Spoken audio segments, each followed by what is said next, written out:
prompt is basically as an outcome of some problem solution, of the previous problem that we were facing. So how to identify or how to get into that kind of scene where we can identify a problem even and then can plan up a product? Again, I think it's going to come back to the same thing, that it's all about your users. It's all about figuring out where the opportunities lie, what your users want to see. I mean, you as I mean, I would, there's an exercise that a company in US does. Is all they do is they send one email to 10 people every day and say what top 5 problems are, right? And it's such a simple way, right? What are your top 5 problems? What is my top 5 problem for today, right? And that gives you so much data over a period of months. You see what are people missing, right? Like, what are they missing? You can theme it. You can say, oh, while using XYZ, what is your top 5 problems or top 3 problems, right? So you try to actively find these problems, and then also using I think AI a little bit, right? Like figuring out, like, how do you understand a person, a user, more, and then give them more personalized content. That's more innovation, right? So you don't just give the same content to Sam and Nirja. You understand that Sam is more fond of videos, but Nirja is more fond of reading articles. So when you come to my site, you differ the content that I see, right? And that's how you kind of innovate within the product space by understanding products in the way they are, and then what adjacencies or market areas that are around it that I can play around and get more data and give more value to my user. Because I think this is something that's very interesting, because we always talk about, like, you know innovation. And Colgate, for an example. Okay, now if you look at Colgate, there was one toothpaste, Colgate. Now there are 28 variants of Colgate in the market, right? And all of them are great Colgate. So now you've created a confusion for me because of your innovation technique, that which Colgate is best Colgate for me, and you have no way for you to tell me which one should I pick, right? So I think just creating variations of your same product is not innovation. I think creating more value led features out of your own product is innovation. And trying to see how do you improve the task completion time, a lot of KPIs, right? And I don't know if the audience is familiar, so I'm going to talk about the full forms. Task completion rate, how much time does it take me for complete a task, right? Then I have net promoter score, how much will I promote this website to my friends and family. And then you have other rates, like how much time it took, how much was the bounce ratio. Major or take all of this data together and then solve for that first. Don't just try to create different segments and call it innovation, because that's just going to confuse your user. I mean, they'll be like, I don't know which one to buy, like, I'm lost at this point. That's right. That's right. Yeah, I think to an extent this has become a trend in the companies, to launch so much of variants, maybe to bring up some kind of parity that they want to have it. Yeah, Something. it is. And it's interesting, but you have to prove what it's worth. You have to tell me, why should I use Colgate A and not Colgate B, right? And if you can tell me that, I will go and do it. But I just do. I mean, and all of them are great. All of them are great. Right. So I just don't know which one is the one that's best for me. So if you can really not create different segments of the same product, but try to optimize. I mean, if you look at things, sometimes things are okay. Like, you do not need to change things. Like, a classic example is a pen. Like, it still has the same design that it first had, right? A classic example. We created different types of pens, yes, of course, but when you first think of a pen, that's what comes to your mind, right? Classic Something, one.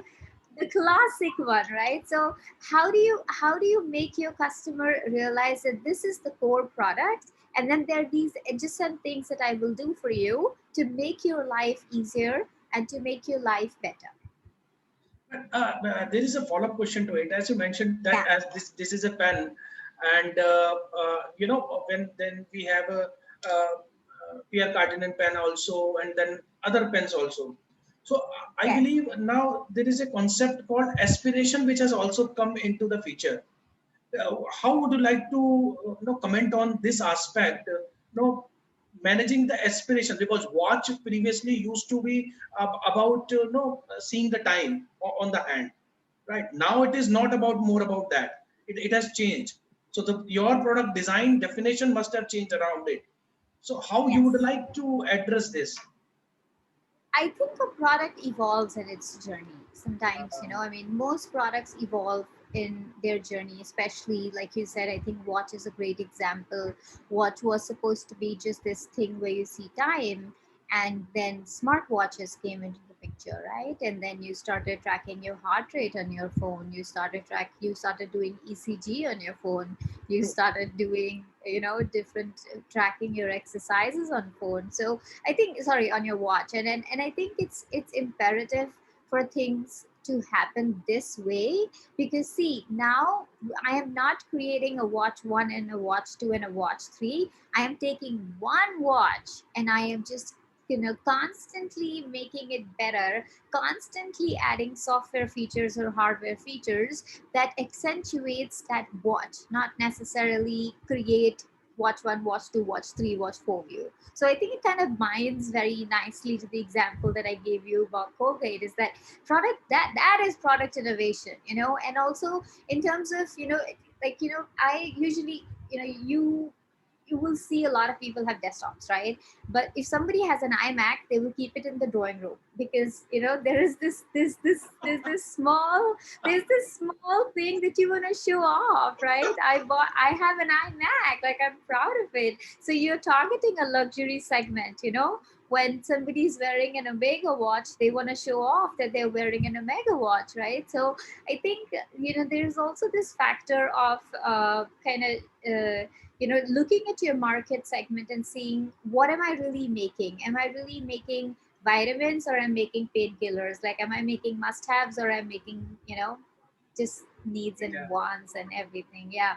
So I think that kind of plays into this here, and I think you should definitely take that into account when you think about whatever product you're building. that's right. That's right.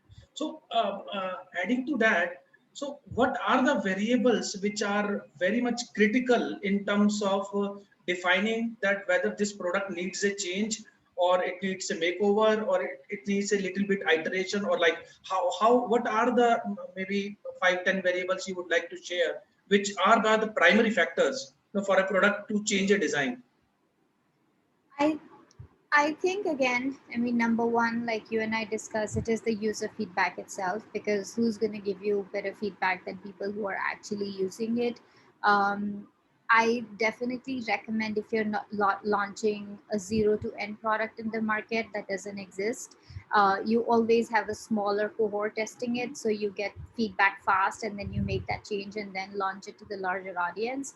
But if you were to like optimize your product design or your product features, I think doing these, I mean, again, it could differ for hardware products, it could differ for web products, it could differ for different industries, but I think there's some key things that are common across all, is definitely reading your social media posts, right? What your brand is, what are people talking about your brand or your product. So keep an eye on Twitter, because these days, if something happens that is not nice, is on Twitter first before it's anywhere else. So build an engine where you can understand your market from different angles, from Twitter, from Instagram, like, what people are saying, TikTok, like, it's banned now, but yeah, maybe Instagram Reels, right? So a lot of people use your product, and then they do unboxing videos, they do reviews on YouTube, right? So you have so much content out there where you can see what users are saying about your product. And I think it's not about calling a person in a room and telling them, hey, tell me, what do you think about the product, how did you like it? Those questions should be very open ended, like, asking, and I think that's an important skill to have, that you don't ask leading questions, because sometimes what we have in our mindset is that we start lead. Do you like this feature or not, right? So the word that I said is like. I did not start with do you dislike this feature, right? So whatever the person hears is what the person mirrors, right? So instead, if you would just say, what do you think about this product, and let them choose whether they like or dislike it, and then give it to you, would be a better option. So don't start with leading questions. So I would say just a couple of things you should do is keep a social media trend, and I'm telling it general industry wide, because there are multiple ways. Some people have digital dashboards where they collect KPIs, and that kind of gives you a trend, and then you use that trend to decide what should I do next. But if that is not there, then I would recommend kind of doing focus groups. Give people something that that, oh, we are doing a small focus group, would you want to be part of it, and then get that, and they will feel connected to your brand, right? And they will feel that, oh, they want to listen to me, they want to know what I feel about it, right? And then you take all of that data, massage it, slice it, dice it, and then figure out what exactly are the features in a prioritized fashion that my customers are dealing with right now, and then let's start solving from for each one of them. That's very right. That's very right. So what new marketing trends you see in 2021? I think marketing wise, I mean, again, because I'm not a marketeer, but I just design go to market strategies. I think marketing wise, I do think people have moved on a lot to social media. Like, uh, there are people who don't know how to read, but they know how to create Instagram reels. So, social media has kind of taken like everybody's on TikTok from village A to village B. Everybody who has a phone is on TikTok and is making videos. So if they can figure that out and they can create these videos, so I think you have to definitely be more digital and more tap into these top social tools like Instagram, uh, Facebook, not so much anymore, but still yet, because there are some legacy users that continue to use it. You have Instagram Reels, you have an Instagram Marketplace, you have a lot of places where people typically go to. Uh, and another thing that I have seen very recently happening is very smartly placing similar sort of product ads when you're watching like a movie. Like, this is another thing that I saw, that on Instagram, sorry, on Netflix, if you're watching a movie and there was a product, you could just quickly brand it and say, oh, you know what, this, if you really want to buy this, go here and buy that. So there could be multiple ways to do that, and I'm really, really excited because 2021 has become such a big thing for marketing, because initially marketing was a cost center, right? They were just eating costs. Now marketing is actually generating revenue for you, and that is why stop looking at all of these. There'll be a lot of AR VR marketing happening because you can't travel, so you will need to do a lot of AR VR modules of your project. There should be a lot of video content, there should be a lot of audio content, there should be a lot of podcasts about for your product. So like use any digital channel or a medium based on where your project is targeted. Like if you were to target if you were to target, say, the fashion industry, go to Instagram. But if you were to target some other industry, like I don't know, like maybe something more teaching wise, go to a Byju's, or go to, or like something like that. Like, so figure out like which industry are you targeting, and then figure out how you can just kind of do all of that in their circle. That's right. That's right. So, community Nirja is recommending more on social media basically, and Yeah, low up. I love, and I am seriously the last person who uses social media a lot, because I like LinkedIn because it's something that's where I get to read, and I think that's where I can use my mind a lot, like get to know things. That's My Twitter is probably just collection of Airtel rants where I've kept telling them my phone doesn't work, my phone doesn't work.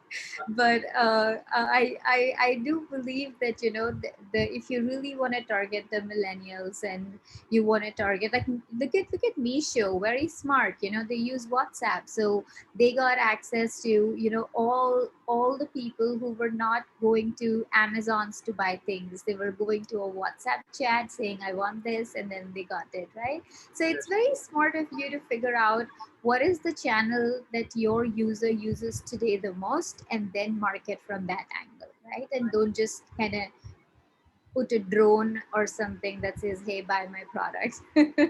So just do it a little contextually and it can work well. that's